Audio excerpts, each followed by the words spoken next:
Zadandani, Electro Ninja here, and welcome back to Electro Ninja's Lab. Today, we are returning to My Hero Academia. Now, I know that the episode would have just released, or will be releasing soon, depending on when this video comes out, but I need to talk about the previous episode. The episode that actually continued the manga. So, for those of you who didn't see my last episode, the first episode of this season was actually not at all connected to the manga, but rather just a basically filler episode to basically connect the manga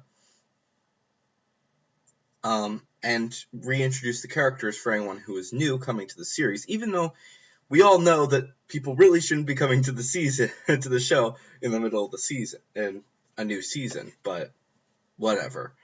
Crap happens. So the first thing that you need to know is what exactly does this volume cover? This episode cover? Well, it covers a little bit from chapter 124, which is in volume 14 of the manga. And that's where it starts, but it continues to chapter 126 all the way through to they actually designed it perfectly where there is a little bit of 127, but for the most part it's 126. And it's important to understand that this is the case because we have not yet seen the fight that is going to be happening between Night Eye and Deku. But we did get to see the interactions between Overhaul and the League of Villains, including the death of Big Sister Mag. Which, for those of you who don't know, Mag is the only transgender character in My Hero Academia that actually has a decent portion. Now, obviously, Mag is a villain, but whatever, it's not a huge deal. They do have other characters that are, but right now that's the most important thing for you guys to understand.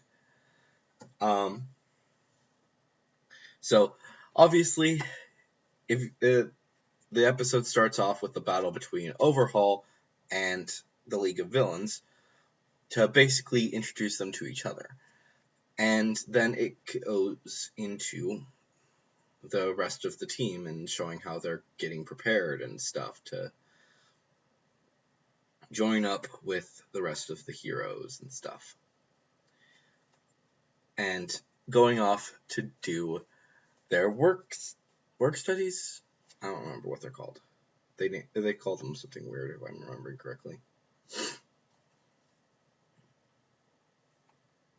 Yeah, the work studies, which for those of you who don't know, not very many of the characters are actually going to be doing work studies. The only people who actually get to do the work studies are Deku, who is going to be going with Night Eye,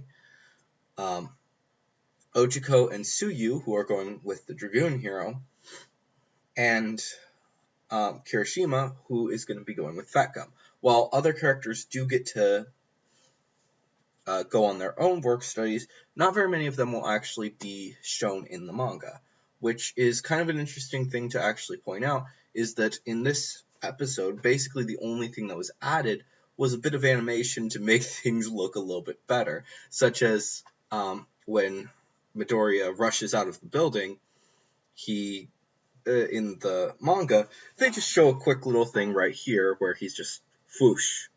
But in the anime, he actually gets to run at his full speed, and we get to see him actually do the animation and kick up a dust cloud, which, needless to say, is actually really fun to see. Now, obviously, that means that we most likely will not be getting very much that is going to be separating from the manga. Considering the fact that this covered about 2 chapters of the manga, we can use that as a good basis for expecting the remaining parts of this season. Most likely, the next episode is going to be going up until meeting Eri and, well, Deku meeting Eri and Overhaul. Meaning that, like I've said before, this is going to be a really freaking long season. But, yeah. Are we going to be getting any episodes that are going to be specifically for the anime? Most likely we will still be getting them. However, they are going to be a lot fewer and far between than in comparison. Most likely at some point we will be getting an episode devoted to Tokuyami's work study, because of the fact that he is the only other student who actually got to do a work study that actually gets explained upon, and that's probably going to be the only one that we'll be actually seeing, even though it's a much smaller amount that he's doing in comparison to the others. But it is important to see this considering the fact that Tokoyami has actually grown as a character over these past few episodes, and most likely will be getting a bit more attention in a future arc.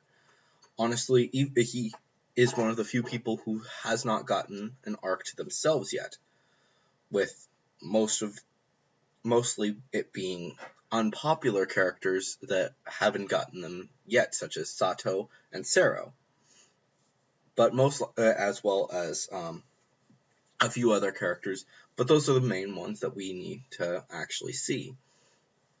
So, who knows, maybe we'll be getting an arc for him next, along with, of course, getting the continuation of the arcs that we will be getting in these next few seasons. So, definitely something to look forward to, but unfortunately, right now, we've only got the manga, so let's just hope that things run smoothly.